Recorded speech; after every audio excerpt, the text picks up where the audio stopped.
Hey, Chalk and Upper parents, guardians, caretakers. I think that you guys are doing an amazing job with your loved ones, your kiddos. And I am here because I have been deemed the literacy expert for our parenting blog.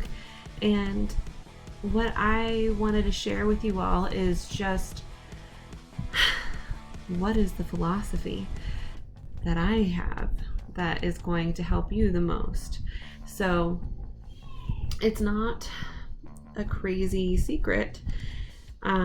Love is going to be the thing that is going to drive your child's literacy up, up, up, up, up. It's spending quality time with your children. It's talking to them, asking about their day. It's playing fun games with them when you can in the car rides home, wherever you're going. It's just taking 5 minutes when your child brings a toy over to you and wants your attention, and you give them that 5 minutes and they're content and they run off and they go do their own thing.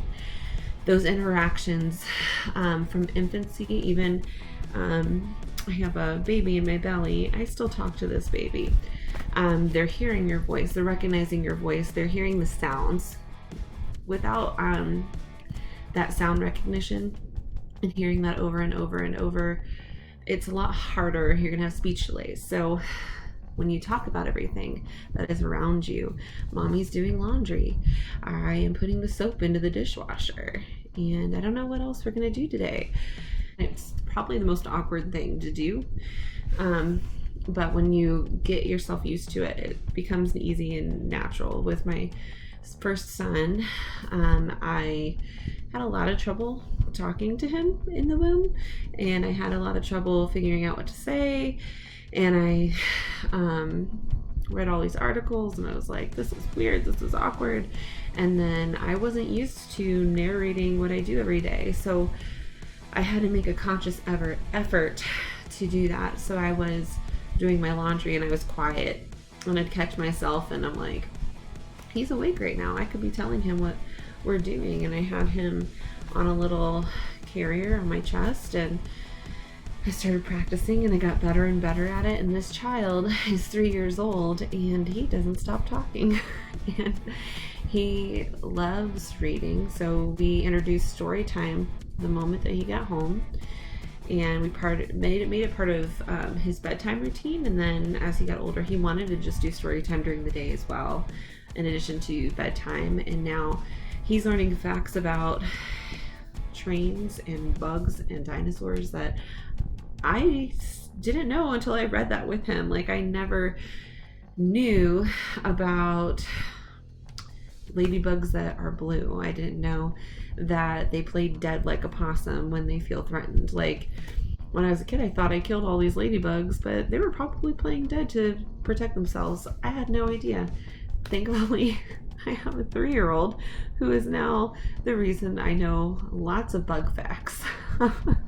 So whether you are super into reading in your family, or you guys share that meal time together, whatever it is that you get that time in where you're connecting with them and talking about things and teaching them new words on how to express their feelings or emotions. Like, we love this game called High-Low at the dinner table, and my son gets to tell me what his high was, what his low was, and when he says it to us, he puts it into a 3-year-old version of what his high and what his low was.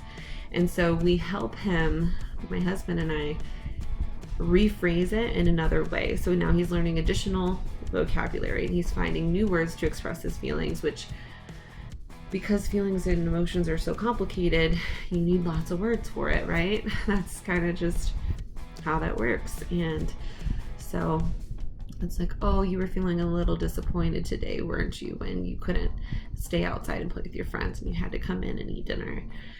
That was probably really disappointing or frustrating, or whatever it was. And we tell him, it's okay to be upset, but now you got to make the most of this new experience. And aren't you having fun talking to us at dinner? Aren't you enjoying your food that you're saying is so delicious? Like, isn't that good? So then it opens up a conversation about handling those emotions, which has been really, really, really cool, and very interesting to see, and watching his growth and watching him just kind of say really mature things for a 3-year-old, because we talk about emotions so much in our household. That's always been a big deal for us. Like, we want him to be a really functioning person in society, so that's just kind of where our thought process goes. And I don't know, it just comes up naturally because we're designating time to really talk to him instead of just, yeah, okay, honey, oh, that's silly, and kind of ignore the fact that he's just a child at the table, and he's a part of the conversation. He's a part of our lives. He's a part of what we're doing, and that gives him the confidence and gives him the desire to reach out and to talk more, and encourages him. It always has encouraged him to want to learn how to communicate more. And so that's kind of just been our experience, and the things that in my life have driven me to kind of develop my parenting philosophies. I was a nanny for many years, and I grew up with children in the household, so I got to see trial and error what I saw worked for different kids and what didn't work based on personality types and interests. And so you have to personalize parenting for every child, and really know your kids. And it's not like everything, there's just one way to parent and there's one way to have a philosophy, and figure all that out, because every kid is going to be different. So I was basing it off of, okay, these are all the techniques I saw work for all these different personality types, and these are all the things I'm going to try out.